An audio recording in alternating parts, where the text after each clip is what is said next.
একজন ছাত্রের হাতে থাকা র্যাকেট ব্যান করে ক্লাস টিচারের দিকে ছুঁড়ে মারল। ভেবেছিল এবার শিক্ষক বেইজ্জতি হবেন, কিন্তু আশ্চর্য বিষয়, শিক্ষক একদমই ভয় পেলেন না।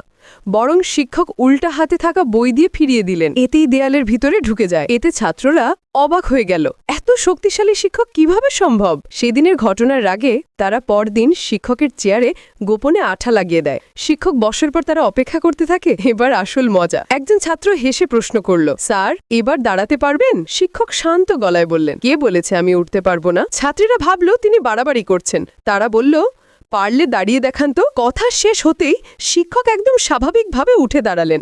দৃশ্যটি দেখে ছাত্ররা হতভম্ব হয়ে মাটিতে বসে পড়ল।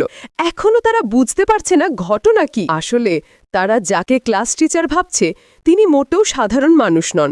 তিনি এলাকার কুখ্যাত গ্যাং লিডার সাংবিয়াও। সমাজে মারামারি, খুনোখুনির বিরক্তিকর জীবন থেকে বের হয়ে নিজেকে লুকিয়ে তিনি শিক্ষকতা শুরু করেছেন। স্কুলে প্রথম দিনেই তিনি দেখেন হেড টিচার পুরো মরিয়া হয়ে দাঁড়িয়ে আছে। মনে হচ্ছে তার প্রাণটাই হাতের মুঠোয় নেই, কারণ এই ক্লাসটি ছিল পুরো স্কুলের ডেভিল ক্লাস। এখানে সব বসে আছে ধনী পরিবারের বখাটে ছেলেরা। তারা কাউকেই শিক্ষক বলে গণ্য করে না। এই ক্লাসে ইতোমধ্যে ৮০ জন শিক্ষককে হাসপাতালে পাঠানো হয়েছে। হেড টিচার দায়িত্ব বুঝিয়ে দিয়ে পালিয়ে গেলেন। ছোটখাটো গ্যাং লিডার ছেলেটি যখন ক্লাসে ঢুকলো, দেখল চরম বিশৃঙ্খলা। কেউ তাস খেলছে,